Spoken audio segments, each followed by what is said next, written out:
Good morning everybody. बेटा, जो मैंने कल आपको नोट्स दिए थे उसमें क्रोमेटोग्राफिक मेथड का भी एक्सप्लेनेशन था और सामने क्रोमेटोग्राफिक मेथड से आगे कुछ uses of aluminium, copper, zinc, iron etcetera लिखे हुए थे। तो मैं आपको वहाँ पे एक बात बता दूँ कि जितने भी एल्यूमिनियम है ना, कॉपर, जिंक, आयरन, इन सब के जो यूजेस लिखे हुए थे आपको कम से कम दो दो यूज अपनी कॉपी में नोट करने हैं, है ना, और दो दो यूज याद करने हैं।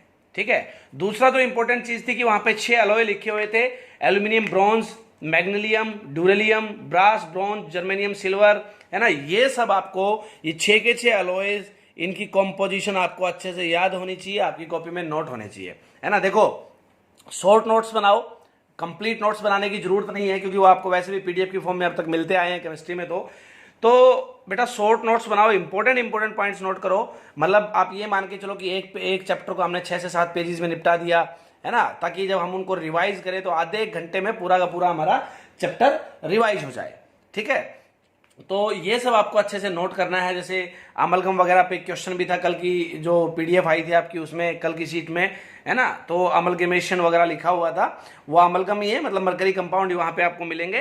तो ये छोटे छोटे वर्ड्स आपको दिमाग में रखने हैं। ये छोटे छोटे वर्ड पेपर में भी आते हैं और पेपर में आए ना आए आपको कॉन्फिडेंस जरूर देते हैं। जब जब कभी चैप्टर का जिक्र चलता है तो लाइक हमने भाई ब्रास के बारे में पढ़ा था, ब्रास, कॉपर और जिंक का लोहे था। ब्रॉन्ज के बारे में पढ़ा था, ब्रॉन्ज, कॉपर, जिंक और टिन का लोहे था। तो ये सब चीजें आपके दिमाग में होनी चाहिए, सबसे पहली बात, है ना। आज चैप्टर का एंड हो रहा है, लास्ट मेथड है क्रोमेटोग्राफिक मेथड, और आज मैं आपको एक एनसीईआरटी की एक्सरसाइज दूंगा, एनसीईआरटी की डीपीपी दूंगा। ये बात मैं आपको बता देता हूं, आपकी कॉपी में प्रॉपरली वो सॉल्व होनी चाहिए। बढ़िया से उनके आंसर आपको लिखने हैं, और 2 दिन की अब आपकी छुट्टी भी है, सैटरडे संडे, तो आपको उसे अच्छे से याद भी करना है ना। और मैं कोशिश करूंगा कि डीपीपी आपको कल भी दूं छोटी सी, और परसों भी दूं, ऑब्जेक्टिव डीपीपी दूं कल और परसों में 15-15, 20-20 क्वेश्चन की, ताकि आप उसको कल इजिली कर सको। बट आज आपको एनसीईआरटी की डीपीपी अच्छे से कॉपी में करनी है, और इस पूरे चैप्टर को आप वैसे भी डीपीपी में भी समझ जाओगे, जब उन क्वेश्चंस को याद करोगे तो लगभग पूरा चैप्टर कवर हो जाता है। तो अच्छे से आपको अपने दिमाग में सेट करना है। छोटा सा चैप्टर था, 4 मेन पॉइंट थे कि हम पूरी कहानी इस चीज के ऊपर चली थी कि ओर से मेटल को कैसे बाहर निकालेंगे, है ना, कैसे निकालेंगे। 4 प्रोसेसेस थे हमारे पास, क्रशिंग था, कंसंट्रेशन ऑफ द ओर था, क्रूड मेटल का एक्सट्रैक्शन था कंसंट्रेटेड ओर से, और लास्ट जो हम पढ़ रहे हैं रिफाइनिंग था। तो पूरी कहानी इन 4 पॉइंट्स के ऊपर चली थी। इसमें बहुत सारे प्रोसेसेस आए बीच में, मैंने आपको बताया कि उनके प्रिंसिपल दिमाग में डालने हैं, और कुछ इस तरह से डालने हैं जैसे अपने मम्मी पापा के नाम, जो ना गलती से गलत बोले जाए और ना ही भूले जाए। ठीक है ना भाई। तो इन सब चीजों को दिमाग में सेट करना है। अब थोड़ा सा डिस्कस करते हैं क्रोमेटोग्राफिक मेथड के बारे में। एक्चुअली क्रोमेटोग्राफी क्या होती है, जो जनरल, या जो अब तक आपने क्रोमेटोग्राफी के बारे में सुना होगा, जनरल क्रोमेटोग्राफी, उसमें हम क्या करते हैं कि जो छोटी क्लासों में आपको लैब में करके दिखाई जाती है कि हमने एक यहाँ पे कोई कंटेनर लिया, कंटेनर में मैंने पानी डाल दिया। ठीक है। कंटेनर में हमने यहाँ पे क्या डाल दिया, पानी डाल दिया भाई। अब पानी डालने के बाद मैंने इसमें एक फिल्टर पेपर लिया, फिल्टर पेपर की स्ट्रिप ली, या फिर हमने वटमैन पेपर लिया।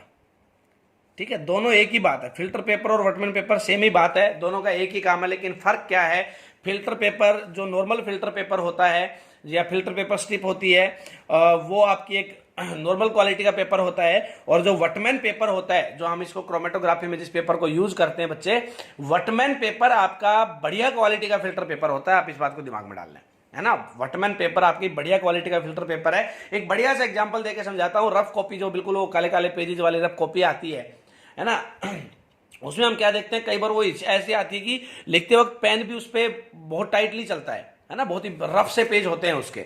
ठीक है। बट कई बार रफ कॉपी ऐसी भी आती हैं, थोड़ी सी महंगी आती है, बट उनके पेज एकदम चिकने होते हैं, रफ होते हैं पर चिकने होते हैं। मतलब वही बात, रफ कॉपी है पर इसके पेजेस बढ़िया क्वालिटी के हैं। तो ये भी फिल्टर पेपर वाला ही काम करेगा। बढ़िया क्वालिटी का फिल्टर पेपर आपका क्या है भाई, वटमैन पेपर है। तो सपोज हमने यहाँ पे एक वटमैन पेपर की स्ट्रिप ले ली, इसको हल्का सा हम लोग वाटर में डिप कर देते हैं, नॉर्मल वाटर ले लेते हैं, या कई बार अल्कोहलिक सॉल्यूशन ले लेते हैं, थोड़ा सा अल्कोहल डाल देते हैं इसमें, बट नॉर्मल वाटर से भी आपका काम चल जाता है।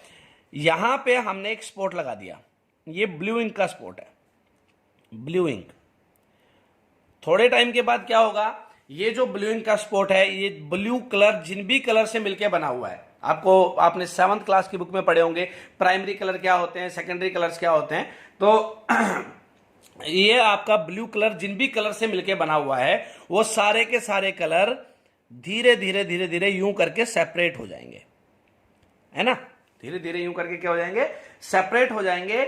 और जो जिस कलर का एडजॉर्प्शन का एक्सटेंट ज्यादा होगा, जिसका फिल्टर पेपर पे एडजॉर्ब होने की टेंडेंसी ज्यादा होगी, वो कलर ज्यादा ऊपर तक जाएगा। मतलब क्रोमेटोग्राफी का जो नॉर्मल क्रोमेटोग्राफी हम लोग प्रोसीड कराते हैं, कलर्स को अलग अलग करने में यूज कराते हैं, नॉर्मल क्रोमेटोग्राफी का जो मेन बेसिक है वो यही है कि एक्सटेंट ऑफ एडजॉर्प्शन, इसका जो मेन प्रिंसिपल है वो एडजॉर्प्शन के ऊपर बेस्ड है ना। जिसका एडजॉर्प्शन होने की जिसकी टेंडेंसी ज्यादा होगी वो ज्यादा आपके पेपर के ऊपर तक जाएगा कलर, ठीक है भाई। तो एक्सटेंट ऑफ एडजॉर्प्शन इसका मेन पॉइंट है, दिमाग में डाल लें, ठीक है भाई। अब यही एक्सपेरिमेंट जब बड़े लेवल पे किया जाता है तो हम यहाँ पे मैंने ब्लू इंक करके समझाया आपको, 7th 8th क्लास में समझाया जाता है ना। थोड़े से बड़े लेवल पे बात करूं मैं तो हम यहाँ पे प्रोटीन का डॉट ले लेते हैं, मतलब प्रोटीन यूज करते हैं। प्रोटीन लिया, प्रोटीन में से अमीनो एसिड्स को अलग कर करके दिखाते हैं, प्रोटीन में अमीनो एसिड्स को अलग कर करके दिखाते हैं। जैसे ब्लू कलर जिन कलर से मिलके बना है मैंने उन कलर्स को अलग किया, वैसे ही प्रोटीन का अगर मैं यहाँ पे डॉट लूं तो प्रोटीन जिन जिन अमीनो एसिड से मिलके बना है वो सारे के सारे अलग हो जाएंगे। ये भी एक क्रोमेटोग्राफी का एक्सपेरिमेंट है ना। तो क्रोमेटोग्राफी का मेन बेसिक आपके दिमाग में होना चाहिए कि एक्सटेंट ऑफ एडजॉर्प्शन के बेसिस पे हम डिफरेंट डिफरेंट जो कंपोनेंट्स आपके उनको क्या कर देते हैं, सेपरेट कर देते हैं, जो भी कॉन्स्टिट्यूएंट्स होते हैं उसके उनको सेपरेट कर देते हैं। दिस इज द क्रोमेटोग्राफी, ठीक है। अब भाई अगर मैं अपने मेटलर्जी में देखूं तो क्रोमेटोग्राफी का जो मेथड है that is based upon the principle that different component of a mixture are adsorb to different extent on the adsorbent. यही बात जो मैंने आपको बताई कि प्रिंसिपल क्या रहेगा इसका कि जो डिफरेंट कंपोनेंट होते हैं आपके मिक्सचर के उनका क्या होता है, जो एडजॉर्ब होने का जो एक्सटेंट होता है वो डिफरेंट होता है। कोई कम एडजॉर्ब होगा, कोई ज्यादा एडजॉर्ब होगा, उसी के बेसिस पे हम इस क्रोमेटोग्राफिक मेथड को यूज करते हैं।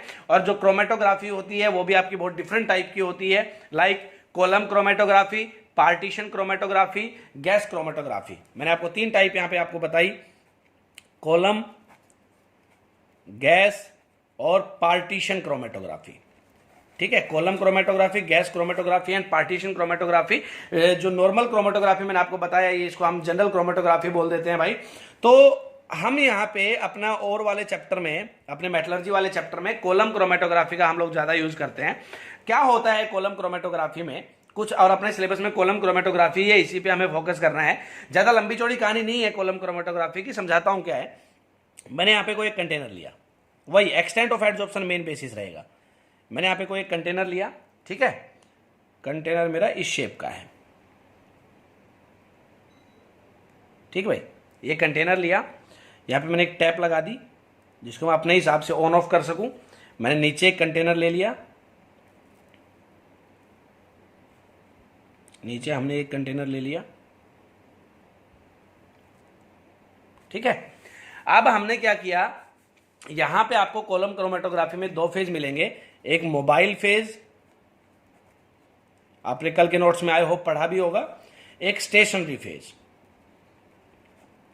एक मोबाइल फेज हो गया और दूसरा क्या हो गया, स्टेशनरी फेज।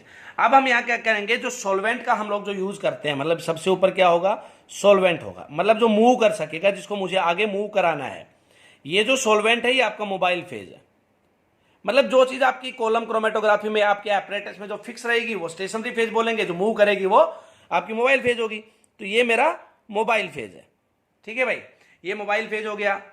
यहां पे मैंने इसके जस्ट नीचे मिक्सचर ऑफ कंपाउंड्स ले लिया, सपोज 3 ले लिया मैंने, A + B + C, ठीक है। और जो मेरा नीचे है ये मेरा क्या है, एडजॉर्बेंट है। ये जो सबसे नीचे मैंने लिया ये क्या है, एडजॉर्बेंट। ये कॉलम से बन गए मेरे एक तरह से, ये मेरा क्या है भाई, एडजॉर्बेंट है। एडजॉर्बेंट, आपको पता है एडजॉर्बेंट क्या है, जिसके ऊपर एडजॉर्प्शन होगा, ठीक है। अब यहां पे क्या है, हमने क्या लिया, suppose a mixture of 3 different components A, B and C। ये मिक्सचर लिया हमने 3 डिफरेंट कंपोनेंट्स का, is applied to the column for separation. Further suppose that compound A या component A is more strongly adsorbed, component B is moderately adsorbed and component C is only weakly adsorb. मतलब A सबसे ज्यादा adsorb होता है, B उससे कम और सी सबसे कम adsorb होता है। अपॉन इल्यूशन, इल्यूशन का मतलब यहां पे वही आपका एक तरह से सॉल्वेंट, ये जब ये मिक्स होंगे, the three components begin to separate and form three different colour bands A B and C, है ना। मैं क्या कह रहा हूं कि जैसे ही ये कह रहा है कि आपका ये जो मोबाइल फेज जो लिक्विड आएगा इसमें मिक्स होगा, और ये जो आपका आपने तीन कंपोनेंट लिए थे ए बी सी, ये आपके इस एडजॉर्बेंट पे एडजॉर्ब होना स्टार्ट होंगे धीरे धीरे, तो आपके तीन अलग टाइप के बैंड बनेंगे, तीन अलग टाइप के कॉलम बनेंगे, इसीलिए इसको कॉलम क्रोमेटोग्राफी बोलते हैं। ये कॉलम क्या होंगे, सबसे नीचे किसका कॉलम होगा, सी, फिर बी एंड देन ए, ठीक है। If the mixture is coloured, coloured band कब आएंगे, अगर मिक्सचर आपका कलर्ड है तो, अदरवाइज नॉर्मल बैंड आएंगे। The component C which is weakly adsorbed travel faster down the column. अब सी सबसे नीचे क्यों आया, क्योंकि मैंने आपको बताया था कि सी सबसे कम एडजॉर्ब होता है।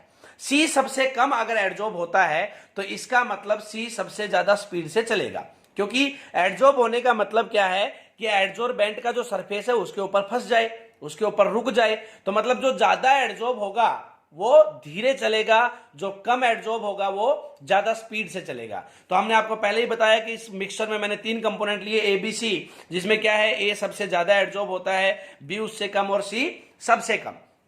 तो क्या हुआ, सी सबसे कम एडजॉर्ब होता है ना, तो सी का कॉलम सबसे नीचे मिलेगा, फिर बी का कॉलम मिलेगा उससे ऊपर, और सबसे ऊपर किसका कॉलम मिलेगा, आपका ए का कॉलम मिलेगा। भाई यही क्या था, जो मैंने मिक्सर लिए थे तीन कंपोनेंट्स का ए बी सी का, तीनों क्या हो गए हैं, सेपरेट हो गए हैं, अलग अलग कंटेनर में मैं इनको क्या कर लूंगा, अलग अलग इकट्ठा कर लेंगे, ठीक है ना। अलग अलग कंटेनर में इनको अलग अलग इकट्ठा कर लेंगे, तीन कॉलम बने, इसलिए इसको क्या बोलते हैं, कॉलम क्रोमेटोग्राफी बोलते हैं। प्रिंसिपल वही था, एक्सटेंट ऑफ एडजॉर्प्शन देखा जाता है, जो भी आपने ये जो एडजॉर्बेंट है ना ये यहीं पे रहेगा, वो तो ऊपर वाला तो बह के चलेगा ना नीचे, ये एडजॉर्बेंट यहीं पे रहेगा, तो इसको स्टेशनरी फेज बोलते हैं। मैं बता दे रहा हूं आपको, इसको क्या बोलते हैं, स्टेशनरी फेज। मोबाइल फेज और स्टेशनरी फेज, जब आप इनकी एक्सप्लेनेशन पढ़ोगे ना, दो नाम आएंगे, कंफ्यूज नहीं होना है। एडजॉर्बेंट तो यहीं रहेगा भाई, ऊपर वाला मोबाइल फेज या जो सोलवेंट था या जो कंपाउंड कंपोनेंट था या जो मिक्सचर था वो बह के चलेगा नीचे, तो वो मोबाइल फेज है, ये स्टेशनरी फेज है, ठीक है। तो क्या हुआ कि ए सबसे ज्यादा एडजॉर्ब हो रहा था तो धीरे चलेगा, बी उससे कम एडजॉर्ब हो रहा था तो थोड़ा तेज चलेगा, और सी सबसे कम एडजॉर्ब हो रहा था तो सबसे ज्यादा तेज चलेगा भाई, है ना। इसका मतलब क्या हुआ कि आपके तीनों के तीनों कंपोनेंट अलग अलग हो गए हैं, इसीलिए इसी प्रकार से हम क्या करते हैं, मेटलर्जी की रिफाइनिंग में भी हम इन चीजों को यूज करते हैं इंडस्ट्रियल लेवल पे, ठीक है भाई। तो आपको ये बातें दिमाग में डालनी है। And this technique is specially stable for such elements which are available only in minute quantity and the impurities are not very much different in chemical properties from the element to be purified, है ना। इसने क्या कहा है कि ये specially उन elements के लिए यूज किया जाता है कॉलम क्रोमेटोग्राफी इंडस्ट्रियल लेवल पे, जहां पे आपका क्या होता है कि जो आपकी क्वांटिटी है वो बहुत कम होती है, एलिमेंटल क्वांटिटी बहुत कम होती है, और इंप्योरिटीज आपकी ज्यादा डिफरेंट नहीं होती हैं एलिमेंट से, ठीक है। तो आप इस पॉइंट को ध्यान में रखेंगे। बट जो मेन पॉइंट है that is extent of adsorption, जो सबसे ज्यादा एडजॉर्ब होगा वो सबसे धीरे चलेगा, क्योंकि वो एडजॉर्बेंट के सरफेस के ऊपर फंस जाएगा। एडजॉर्प्शन ज्यादा होने का मतलब ही यही है कि एडजॉर्बेट और एडजॉर्बेंट ज्यादा स्ट्रांगली बॉन्डेड हो गए हैं, तो वो ज्यादा बह नहीं पाएगा। बेटा ये थी आपकी टोटल कॉलम क्रोमेटोग्राफी, ये जनरल क्रोमेटोग्राफी, है ना। तो different components of the mixture are adsorbed to different extent, यही प्रिंसिपल है, डिपेंडिंग अपॉन देयर पोलैरिटी, है ना। कौन ज्यादा एडजॉर्ब होगा, कौन कम एडजॉर्ब होगा, ये आपको पता होना चाहिए। दूसरी बात, ये कैसे पता करें सर, ये पता लग जाएगा कंपाउंड्स का, अगर आपको नाम पता लग जाए तो, कि किन किन के बीच में स्ट्रॉन्ग बॉन्डिंग हो सकती है, किन के बीच में वीक बॉन्डिंग है। जिनके बीच में स्ट्रॉन्ग बॉन्डिंग हो रही होगी, ऑब्वियस सी बात है वो स्ट्रांगली एडजॉर्ब हो रहा होगा, या उसका एक्सटेंट ऑफ एडजॉर्प्शन क्या होगा, ज्यादा होगा। तो ये बेसिक सी बात है। बट ये आपका टोटल क्रोमेटोग्राफिक मेथड था। थोड़ा सा एक बार इसको अपने नोट से भी रीड करना, उसके बजाय आपको जो एनसीईआरटी का असाइनमेंट मिलेगा बेटा आज ही के दिन में करना है, शाम तक उसको कंप्लीट करना है, और कोशिश करनी है कि आप मेरे पास उन पेजेस को भेज सको जिस पे आप उसको सोल्व करें। क्योंकि मैं देखो यार, ये चीज बार बार कहना मुझे पसंद भी नहीं है, बट जो वीडियोज है वो बहुत कम बच्चे देख रहे हैं, ये मुझे भी पता है। बहुत कम बच्चे सीरियसली नहीं ले रहे हैं इस चीज को, कुछ बच्चे सीरियसली ले रहे हैं, लेकिन ऐसा कोई एक्टिविटी, ये मैं पढ़ाई के बारे में नहीं, आपकी लाइफ के बारे में कहूंगा कि ऐसी कोई एक्टिविटी ना करें जिससे बाद में हमें पछतावा हो, है ना। बच्चे आप हो नहीं कि आपको बार बार समझाया जाए या बार बार डांटा जाए बेटा। तो धीरे धीरे धीरे धीरे रूटीन बनाओ। सारे बच्चे वीडियोस को देखना स्टार्ट करो, पढ़ना स्टार्ट करो, वीडियोस देखो, नोट्स पढ़ो, है ना। जितना मैं करा रहा हूँ उससे बाहर करने की आपको जरूरत है नहीं, है ना। तो बेटा जितना हो रहा है ना, प्लीज उसको अच्छे से करो। तो आज का असाइनमेंट शाम तक सॉल्व होना चाहिए, ठीक है। और आई होप आप लोग करेंगे। Thank you.